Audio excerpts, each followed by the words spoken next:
Welcome back, everybody. We have a shift in the kinds of drugs that people are overdosing on, a rough time for the COVID death rate, and some results from Shrimp Basket's hiring promotions. My name's Ike Morgan, and we're down in Alabama. I'm sure you remember the campaign over recent years to try to reduce the number of opioid prescriptions because of a disturbing rise in overdose deaths. Well, in Alabama, such prescriptions are down, reports AL.com's Amy Yerkinen, and yet drug overdoses continue to rise. Compared to 2011, there are now 38% fewer opioid prescriptions being filled in Alabama. Now, there have to be reasons for that rise and fall, so let's rewind a bit. Doctors have told us that 15, 25 years ago, pain meds were being heavily marketed, and national organizations would also base patient satisfaction data on whether the patients had been provided enough pain medication. With all that going on back then, prescriptions went up, and so did abuse and overdoses. So efforts began to try to change that. For example, the Medical Association of the state of Alabama spent years on physician training. Now that prescriptions are down, some advocates believe that less access to prescribed drugs may have driven more people to street drugs, such as heroin and fentanyl. And some medical professionals believe the prescription boom revealed a demand that black market distributors are happily filling. Now, the causation part of that is hypothetical still, but more people absolutely are overdosing on the illicit drugs. The 980 some odd OD deaths in Alabama last year were an increase of 27% over the 2019 total, and the big spike was in heroin and fentanyl-related episodes. A decrease in the number of new cases of COVID-19 in Alabama is surely a welcome sight, but right now we're seeing the worst kind of results of all the transmission that's taken place over the summer. The Associated Press reports that as of Thursday, Alabama had the nation's highest COVID death rate over the previous week.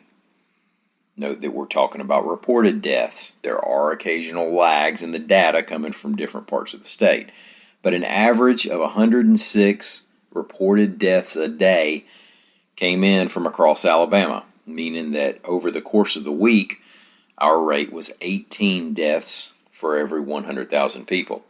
That put us way out in first place nationally. We had 18 deaths per 100,000 people. Second place, West Virginia, had 10 deaths per 100,000 people.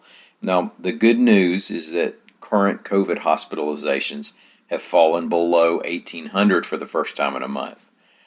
Now, that is partly due to losing so many people, but also having people get better and not always being immediately replaced by a newer patient. Earlier this week, we were talking about Alabama's low unemployment and the difficulty some companies have had hiring workers. A lot of employers have used sign-in bonuses to try to get new help aboard.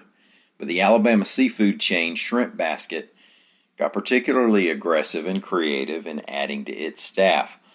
AL.com's Lawrence Specker reports that in addition to raises and bonuses, the company announced it would give away a new car to a new employee who would come to work for Shrimp Basket and stay on long enough to qualify.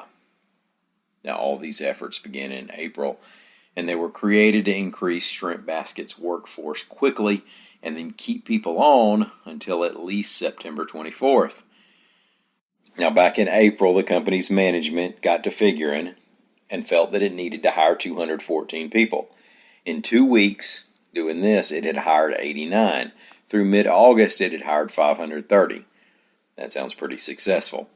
But now today, it's September 24th, which means bonuses are going out to some employees, and it means that the winner of the new car will be announced today at the Tuscaloosa Shrimp Basket location, where they're having an end-of-summer bash from 2 to 4.